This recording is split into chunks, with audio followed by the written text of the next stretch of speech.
Hello everyone! So for today's video, aalis na yung kapatid ko papuntang Burawin. Tapos ito yung mga dala niya, bigat.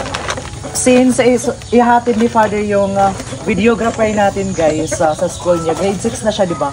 Grade 6. Tapos ito, yung kanilang allowance. So since may nag-send naman ako sa kanya ng GCash, di ba? Ng 1,000 pesos, hindi pa niya nakuha. Ngayon, ibibigay ko sa kanya yung pamasahe lang muna. Yung boarding house next time na lang pag may pera na.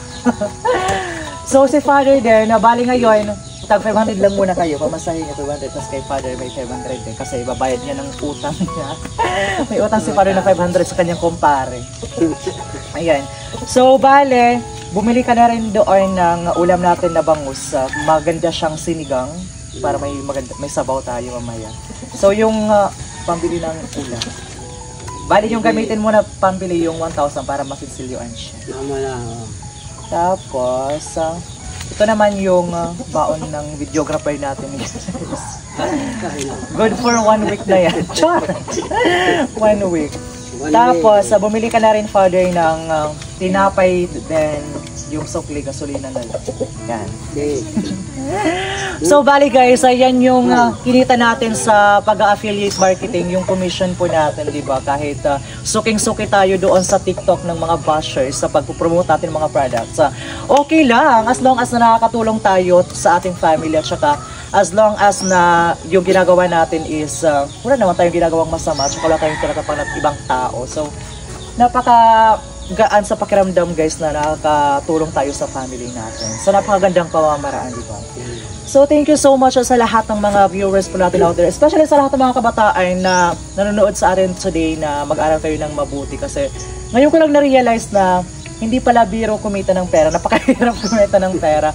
At saka yung mga family natin, ngayon ko na-realize na sobrang hirap din pala ng mga ginagawa ng mga magulang natin para makapag-aral lang tayo, especially yung panahon ng walang-wala tayo. Yung elementary, di ba, na ang hirap pala yung feeling na sila yung nagbabudget ng mga pangangailangan natin, yung baon natin sa pang-araw-araw. Kaya sa mga kabataan out there, wag kayong magreklamo kung yan lang yung baon nyo. Di ba? Kasi hindi nyo alam kung saan kinuha ng mga magulang nyo yung pera nila, saan nila pinaghirapan muna bago mapunta sa atin. Yung iba kasi nagreklamo pag yung baon nila 10 pesos lang. Hindi nila alam na yung 10 pesos na yan is pinaghirapan yan nila, tapos galing yan sa kanilang hanap buhay na marangal po talaga. Kaya wag tayo magreklamo kung ano lang yung nandyan. Magpasalamat tayo, di ba? We should always be grateful sa lahat ng blessings, maliit man lang yan o malaki, kasi naghirapan din nila yan. Kaya ayan, hanggang dito na lang po muna tayo, baka malate na yung mga estudyante natin. Alis na kami. Diba?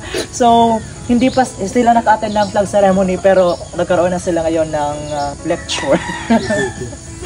So once again everyone, hanggang dito na lang po muna tayo kasi mag-aalas 8 na. Thank you so much everyone for watching. Thank you and see you again in our next video.